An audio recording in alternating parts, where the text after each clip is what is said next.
اس طریقے سے اب جو یہ بھی کہا جا رہا ہے کہ ملزمان میں نیشنل بینک کے 2 سابق صدور بھی شامل ہیں, یعنی کہ بہت بڑے پیمانے پر یہ باقاعدہ منی لانڈرنگ کی گئی. وہی بات ہے نا, کہیں نہ کہیں تو پکڑ ہو ہی جاتی ہے, وقت کے ساتھ ہو ہی جاتی ہے, اور جو چیز پکڑ میں نہیں آ رہی ہے وہ کورونا کی سچویشن ہے. شاہزیب بالکل ایسا ہی ہے, اور تشویشناک لہر جو ہے وہ شدت اختیار کرتی جا رہی ہے. کورونا کی لہر ہم دیکھ رہے ہیں, 5ویں لہر جو کافی اس وقت ہم پھیلتی ہوئی دیکھ رہے ہیں ملک بھر میں, اور NCOC کی جانب سے نئی ہدایات جاری کی جا رہی ہیں. خاص طور پر اب یہ کہا گیا ہے کہ جو مساجد ہیں, جو عبادت گاہ ہیں, وہاں پر کورونا SOPs پر سختی سے عمل درآمد کرایا جائے.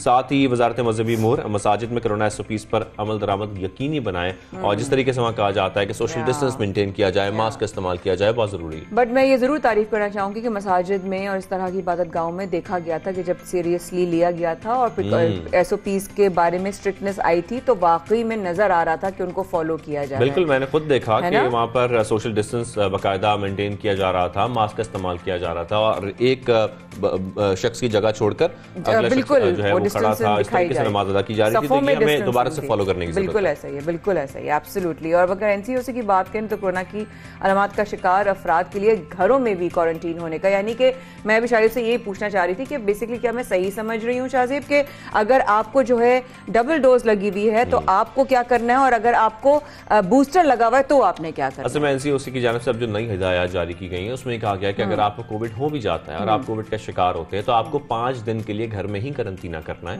آپ کو کہیں جانے کی ضرورت نہیں ہے, آپ احتیاط کریں, ماسک کا استعمال کریں, اور جس طریقے سے کہا جاتا ہے کہ آئسولیٹ کیا جائے, اپنے آپ کو آئسولیٹ کر کے رکھیں, اپنے کھانے پینے کا خیال رکھیں. لیکن اگر آپ کو علامات شو ہو رہی ہیں جیسے کہ نزلہ, بخار, کھانسی, یہ جسم میں درد, تو پھر آپ نے اپنے فون کے ذریعے ڈاکٹر سے رابطہ کرنا ہے. اور اس کے بعد یہ بھی کہا گیا ہے ساتھ میں کہ اگر آپ نے بوسٹرز لگوا لی ہیں تو پھر آپ کو فکر کرنے کی ضرورت نہیں ہے.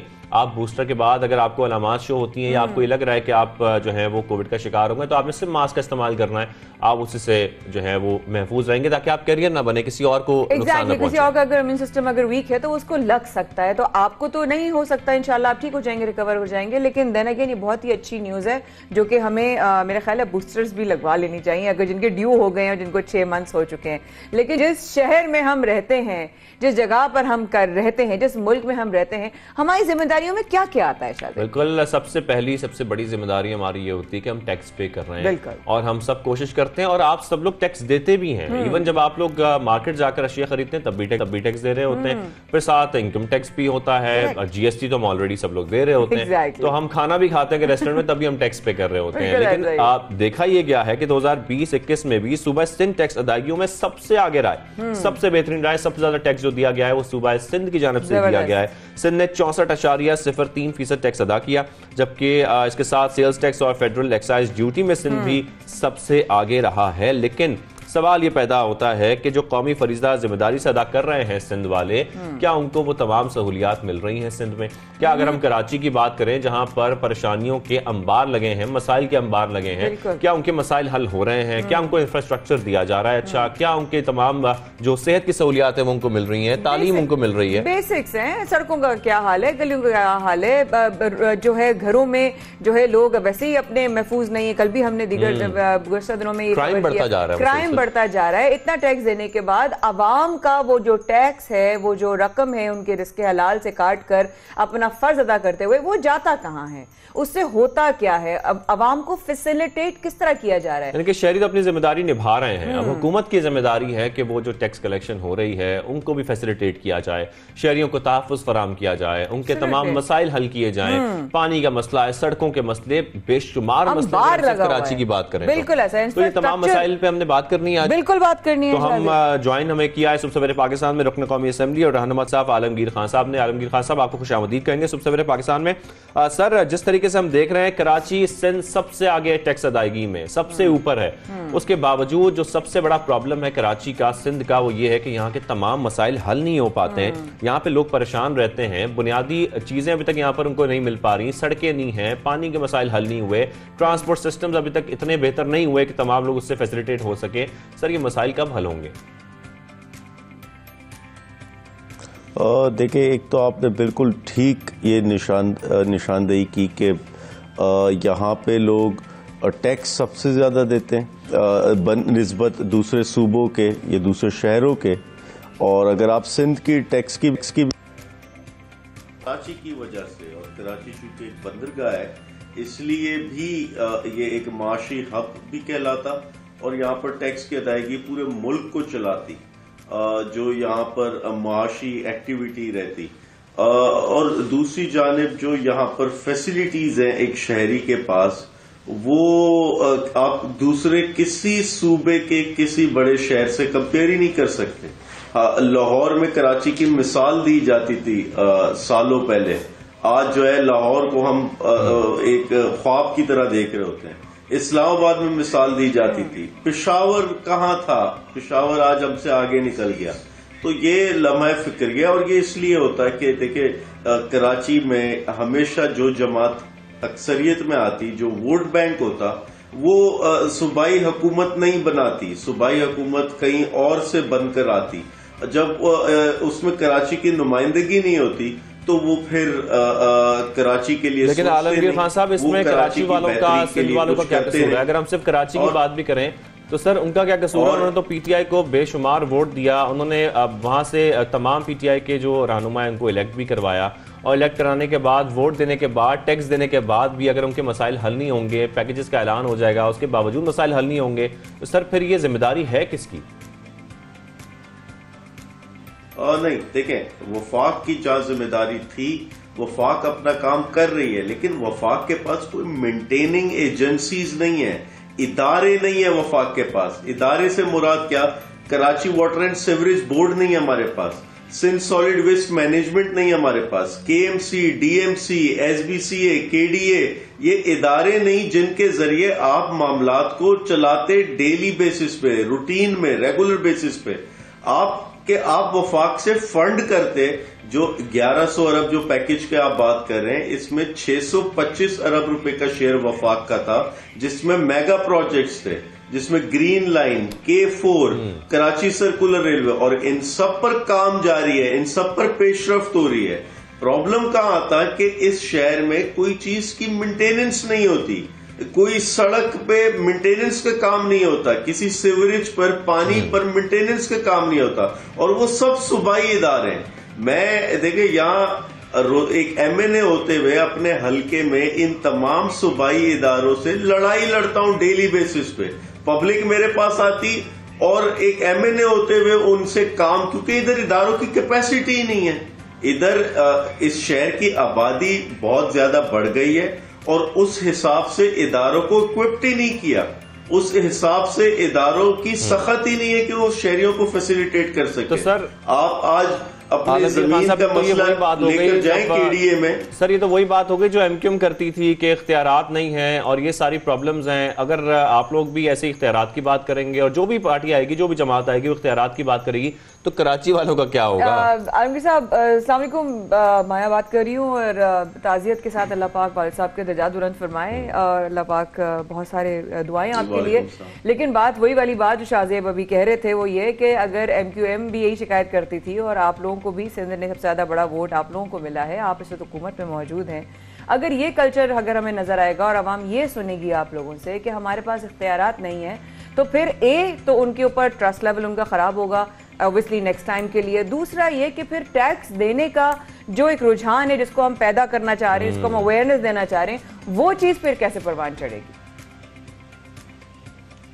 دیکھیں ایک چیز پلیز سمجھیں، بات رات کی نہیں ہے. جو آپ سے سوال اس کا ہوتا ہے جو آپ کا اختیار ہے، وہ کام کیا یا نہیں کیا. میں آپ کو بتا رہا ہوں کہ وہ کام ہم کر رہے ہیں جس کا اختیار ہے ہمارے پاس. جو کراچی کو میگا پروجیکٹس دینے تھے، جس کا وعدہ کیا، اس پر کام جاری ہے. گرین لائن کا منصوبے کی افتتاح ہو چکے. دیکھیں ہر ادارے کا، ہر حکومت انتظامیہ کا اپنا ایک ڈومین ہے. اب یہ نہیں ہو سکتا حکومت جو ہے وہ فوج کا کام سنبھال لے، یہ نہیں ہو سکتا کہ فوج جو ہے وہ بیوروکریسی کا کام سنبھال لے. ہر ادارے کا، ہر حکومت انتظامیہ کا اپنا ڈومین ہے، اس میں رہ کر کام کرتے ہیں. اس ڈومین کا آپ سوال کریں اس سے. اسی انداز میں اگر 18ویں ترمیم کے بعد یہ تمام ادارے صوبے کے پاس ہیں تو صوبہ اس پر کام کرے گا. وفاق اگر انٹروین کرے گا تو وہ آئین کی پامالی ہوگی، اور اسی لیے صوبہ شور مچاتا. آپ کو 1 سے 1.5 سال پہلے یاد ہوگا ایک منسٹر ہمارے وفاق کے وہ صفائی کرنے نکل پڑے کراچی میں، تو ان کو ریزسٹنس ملی صوبے کی جانب سے، اور یہی کہا گیا کہ یہ آپ کا کام نہیں ہے، آپ وفاقی نمائندے، آپ کا یہ کام نہیں ہے، یہ صوبائی اداروں کا کام ہے۔ تو میں صرف آپ کو یہ کہہ رہا ہوں، بات اختیار کی نہیں ہے، بات ڈومین کی ہے۔ جس کا جو ڈومین ہے وہ اپنا کام اس میں کر رہا ہے یا نہیں کر رہا، وفاق سے آپ اس کے ڈومین کا سوال ضرور کریں جو وفاق کے سوال ذمہ اٹھانے کی آتا۔ ضرورت ہے کہ کراچی والے اب کیا کریں گے، بالکل ایسا ہی ہے، بات ہے، صحیح بات ہے۔ بہت شکریہ، آپ نے سب سے پہلے پاکستان میں ہمیں جوائن کیا۔ یہاں پر ہم چھوٹی سی بریک لے لیتے ہیں، بریک کے بعد دوبارہ آئیں گے۔ Thank you for your time, ابھی آتے ہیں ہمارے ساتھ۔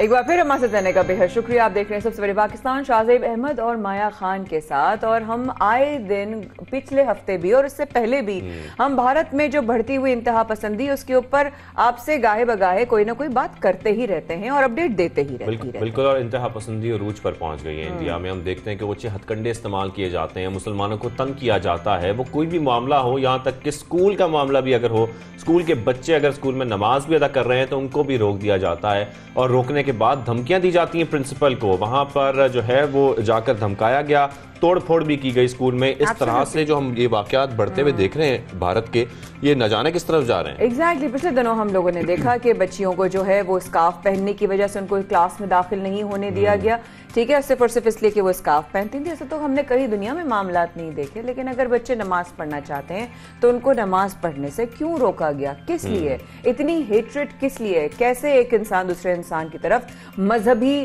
لیولز کو دیکھتے ہوئے ان کو بالکل اگنور کر جائے کہ یار کوئی انسان ہے اور اس کو اپنی ہر طرح کی پریکٹس کرنے کا پورا حق ہے۔ شاہزیب بالکل، اور دوسری جانب ہم یہ بھی دیکھ رہے ہیں کہ بھارت میں خاص طور پر جو مودی سرکار ہے ان کو برداشت نہیں ہو رہا کہ پاکستان ڈیجیٹل میڈیا کتنا اسٹرانگ ہوتا جا رہا ہے، ہمارے نوجوان کتنے آگے بڑھتے جا رہے ہیں، اور انہی کو روکنے کے لیے انہوں نے کیا کیا کہ وہاں پر جو یوٹیوب چینلز پاکستانی چلتے ہیں ان کو بھی بین کر دیا گیا، انہیں بین کر دیا گیا، انہیں بند کر دیا گیا، جس میں 35 پاکستانی یوٹیوب چینلز ہیں، 2 ویب سائٹس ہیں، 5 سوشل میڈیا اکاؤنٹس بھی ہیں جنہیں بلاک کر دیا گیا ہے، انہیں اب نہیں سن سکیں گے بھارت میں لوگ۔ تو اس طریقے سے روکا جا رہا ہے، کوشش کی جا رہی ہے ہر طرح سے کہ پاکستانیوں کو تنگ کیا جائے، مسلمانوں کو تنگ کیا جائے، اور اسی معاملے پر آج ہم بات بھی کریں گے۔ ہمارے ساتھ موجود ہیں دفاعی تجزیہ کار امجد شعیب صاحب، سر آپ مزید کہیں گے شو میں۔ تو سب سے پہلے تو ہم آپ سے یہ جاننا چاہتے ہیں کہ بھارت میں ہم انتہا پسندی دیکھ رہے ہیں اور انتہا پسندوں کو بھی دیکھ رہے ہیں جو کہ بے لگام ہوتے جا رہے ہیں، ساتھ ہی مسلمانوں کو نماز کی ادائیگی سے روکا جا رہا ہے، یہ مذہبی منافرت نہیں پھیلائی جا رہی ہے، ہم یہ دیکھ رہے ہیں۔ بسم اللہ الرحمن الرحیم۔ جب سے مودی نے حکومت سنبھالی ہے وہاں پہ ہندو انتہا پسندی زور پہ ہے اور یہ کم نہیں ہوگی۔ اس کی بنیادی وجہ یہ ہے کہ مودی نے اپنا سارا پولیٹیکل کیریئر وہ بنایا ہی اینٹی مسلمان نیریٹو پہ ہے، اینٹی پاکستان نیریٹو پہ ہے۔ اگر یہ وہ چیزیں اپنے بات چیت سے نکال دے، اپنی سیاست سے نکال دے، تو پھر اس کے پاس دکھانے کو کچھ نہیں ہے۔ اس کی اپنی پرفارمنس بہت خراب ہے، اور پھر کووڈ کے دنوں میں آپ نے دیکھا کہ بے شمار کیجولٹیز ہوئیں، بڑی مس ہینڈلنگ انہوں نے کی، اس کے نتیجے میں آج وہاں مہنگائی کا بھی طوفان ہے، لوگ اس سے تنگ ہیں۔ لیکن یہ وہ نفرت ہے جس کی وجہ سے ہندو ووٹ اس کے ساتھ ہے اور وہ اسی پہ کیپٹلائز کر رہا ہے، اسی کو چلا رہا ہے۔ یہ بھی پاسبل ہے کہ وہ کوئی فالس فلیگ آپریشن کر کے اس طرح کا، جس سے کہ کوئی نہ کوئی تماشا کھڑا کرے پاکستان کے ساتھ، اس سے پھر اس کو سپورٹ ملنی شروع ہو جاتی ہے۔ تو ان حالات میں یہ سوچنا کہ وہاں پہ مسلمانوں کے خلاف نفرتیں کم ہوں گی، وہ نہیں ہوگا۔ اب سوال یہ پیدا ہوتا ہے کہ مسلمان وہاں پہ کیا کر رہے ہیں۔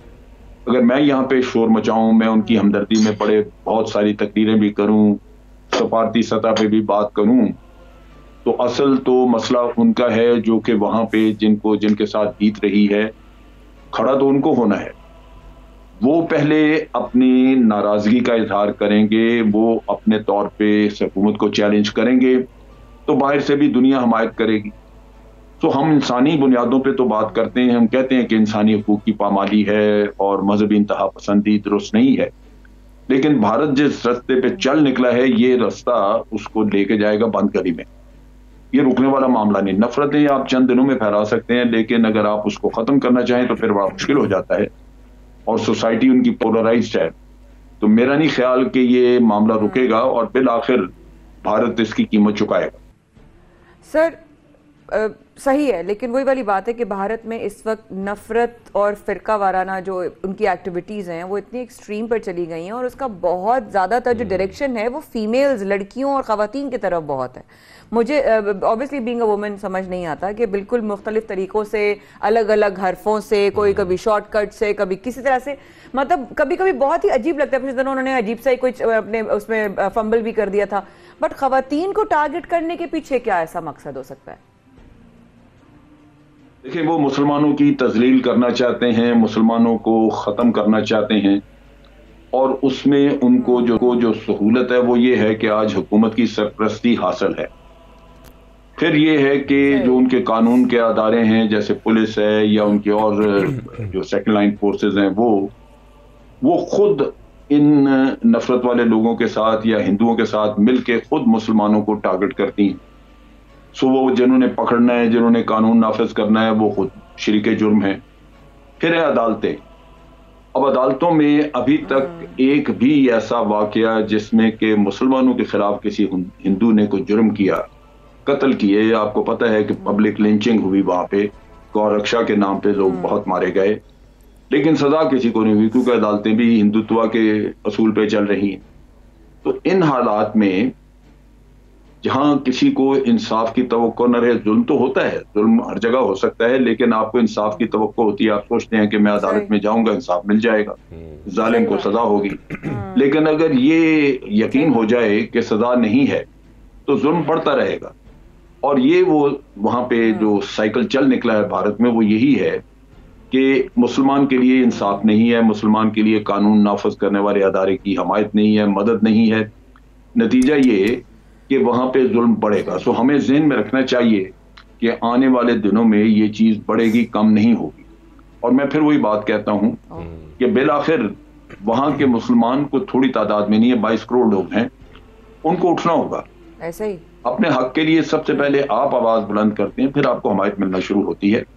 اور یہ چیز اگر ان کے لیڈر, ان کے لوگ سمجھ جائیں کہ یہ بڑھے گی, کم نہیں ہوگی, تو پھر ان کو آج اپنی آئندہ آنے والی نسلوں کو محفوظ کرنے کے لیے ایک جدوجہد کرنی ہوگی. تو وہ میرا خیال ہے کہ آج لیڈرشپ کا وہاں بھی مسئلہ ہے. ان کے ہاں کوئی بہت اچھے مسلمان لیڈر نہیں ہیں, اور جو مذہبی لوگ ہیں وہ تو بکاؤ مال ہے, ان کا پہلے ہی برا حال ہے, وہ مودی کے ساتھ ہیں. تو اس وجہ سے وہاں پہ مشکلات بہت ہیں, لیکن بہر صورت مسلمانوں کو اٹھیں گے تو اپنا حق لے سکیں. اور ساتھ میں ہم شریف صاحب ہم دیکھتے ہیں کہ اقوام متحدہ کا امن مشن ہو چاہے مقبوضہ کشمیر میں, کوئی نہ کوئی بہانہ بنا کر پابندی لگائی جاتی ہے.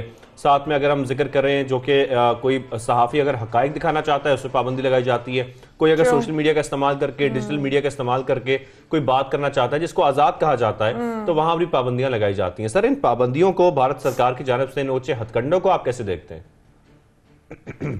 دیکھیں, جہاں تک کشمیر میں صورتحال ہے وہاں ایک ریاستی دہشت گردی کا دور دورہ ہے, اور وہ ہر شکل میں نظر آتی ہے. وہ میڈیا کے خلاف بھی ہے, وہ عوام کے خلاف, بچوں کے خلاف, عورتوں کے خلاف, وہ ہر جگہ آپ کو نظر آتی ہے اور دنیا بھی دیکھتی ہے. اور اقوام متحدہ نے رپورٹیں مرتب کی ہیں جس میں ریکمنڈیشنز بھی ہے کہ فیکٹ فائنڈنگ مشن جانے چاہیے وہاں پہ.